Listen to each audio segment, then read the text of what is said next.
नमस्कार, जय श्री कृष्ण। आज म श्रीमद् भागवतको 26औं दिनमा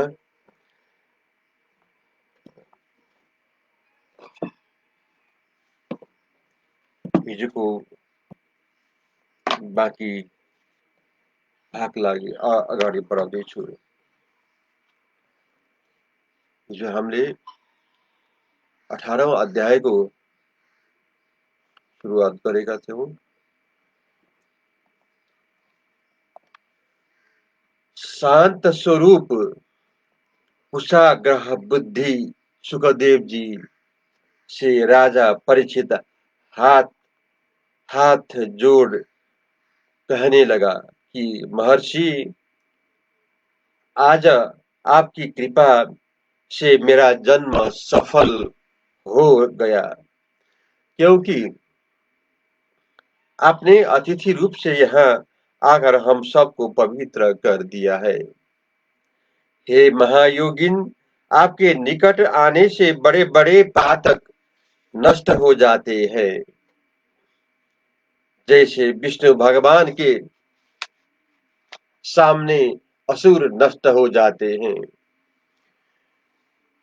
जिसकी मृत्यु निकट आ गई उनको तो आप सरीखे सिद्ध और मन वांछित फल देने वाला का दर्शन कदापि संभव न था, क्योंकि अत्युदार होने से आप ये कह सकते हो कि जो तुमको अपेक्षित हो सो हम से मांग लो।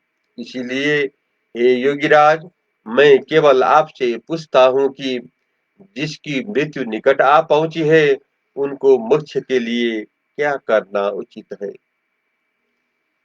हे प्रभु, ऐसे मनुष्य को जो कुछ सुनना, जपना, पूजन करना, स्मरण करना, भजन करना, वो अन्य काम करना चाहिए सो मुझसे कहो, और जो कुछ नहीं करना हो सो भी कहो कि आसन्न मृत्यु वाले मनुष्य को इतने कर्म नहीं करने चाहिए।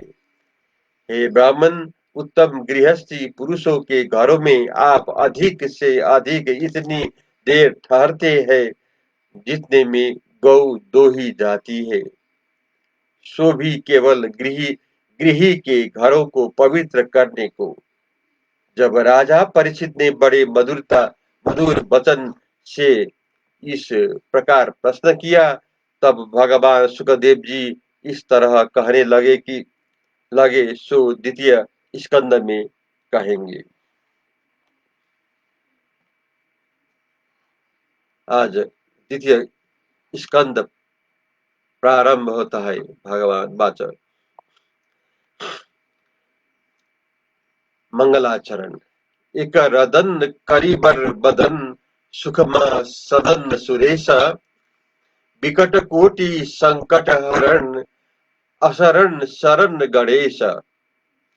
गणपति चरण सरोज रज सदा रहे अनुरक्त, मन बचत कायक दिवस निशि यो मन मधुकर भक्त। सुख सागर हरि चरित बर पारन पावत शेष, नारायण भाषा करत श्री भागवत विशेष। सुर दुर्लभ नर तन मिल्यो भरत खंड में आए, हरि चर्चा निस दिन उचित कहई सुनई चित लाए। यह द्वितीय स्कंद में सुंदर 10 अध्याय शुक्राचार्य वर्णन करत सुनत परीक्षित राय। द्वितीय स्कंद को प्रथम अध्याय शुरू हुन्छ। यसमा हम सुखदेव जी द्वारा श्रीमद् भागवत का विशेष सारंभ प्रथम विराट रूप वर्णन। दोहा। हरि स्थूल शरीर को जे ही प्रकार हो ध्यान, कथा सोई आनंदमय यही अध्याय बखान। सुखदेव जी बोले, हे महाराज, जिन गृहस्थी पुरुष में आत्मा आत्मा का ज्ञान बिल्कुल नहीं है उनको बहुत से विषय सुनने चाहिए, क्योंकि यदि वो दिन रात गृहस्थी के झगड़े में ही फंसे रहे तो कुछ भी नहीं जान सकते। उनकी आयु के दिन कुछ तो नींद के द्वारा बीत जाते हैं और शेष श्री पुत्र और धन की चिंता में कट जाया करते हैं। वे लोग परलोक पहुंचकर पितृ पुरुषों को उदाहरण को प्रत्यक्ष देखा करते हैं कि देह और श्री बेटे इत्यादि सब नाशवान है, तथापि विषय में फंसे रहने के कारण वो देखकर भी मानो नहीं देखते हैं।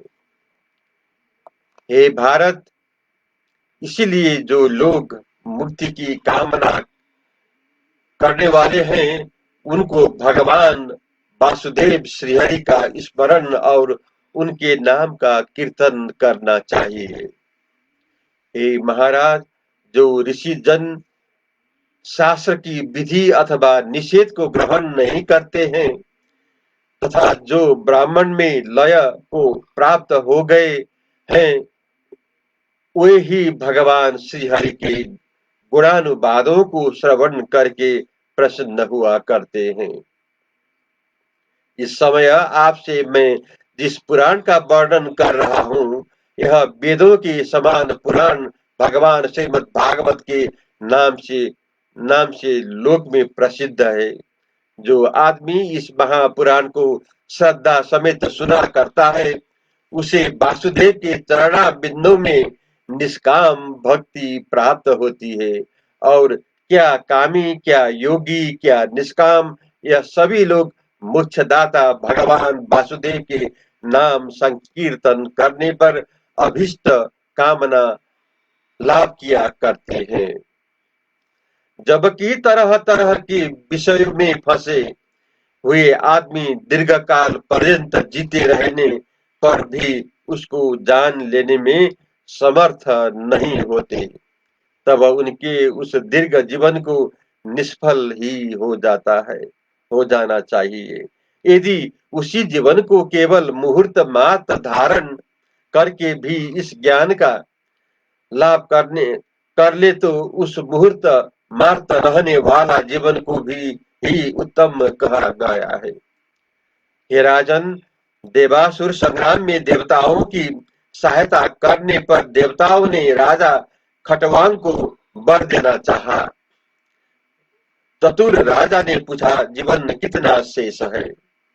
उन्होंने केवल 4 घड़ी शेष बतलाया। 4 राजा तुरंत शीघ्र गामी विमान द्वारा 2 घड़ी में बैकुंठ से अयोध्या आया और 2 घड़ी में सारी कामनाओं को छोड़ भगवान वासुदेव का सहारा ले मुक्त हो गया। आपकी आयु में तो अभी 7 दिन बाकी है, अतएव इस समय आपको परलोक के हितकर कामों को करना चाहिए, क्योंकि प्रत्येक मनुष्य को यही उचित है कि अंत समय प्राप्त होने पर विषय वासना छोड़कर वैराग्य अवलंबन करो। पंडित आदमी को घर से बाहर हो तीर्थ के जल में स्नान पूर्वक सुने स्थान में शुद्ध आसन पर विराजित हो ओमकार का अभ्यास करना चाहिए और उस समय श्वास रोककर मन को दमन करना उचित है और मन को अपनी बुद्धि के द्वारा काबू में करके पर ब्रह्म में लगा देना चाहिए। मन के शांत भाव को ही भगवान विष्णु का परम पद कहा गया है। यदि मन सतोगुण से दिखकर तमोगुण में मोहित हो जावे तो उसको धारण के द्वारा दमन करना चाहिए।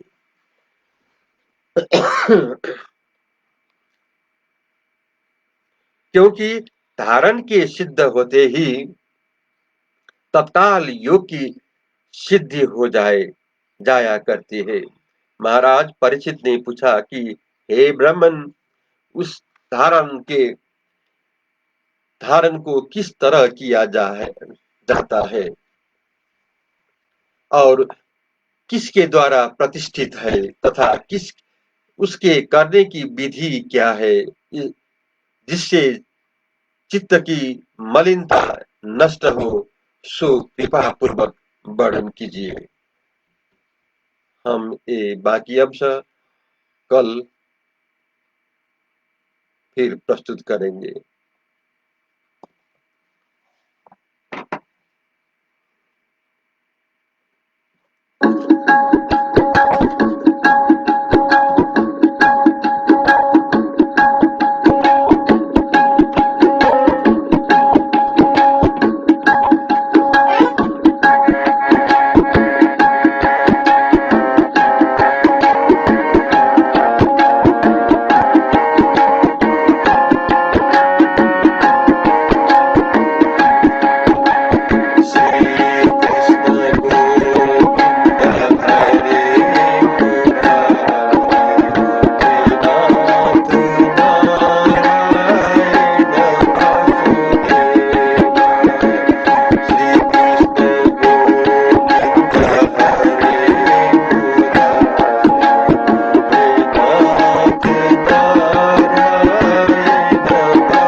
जय श्री कृष्ण।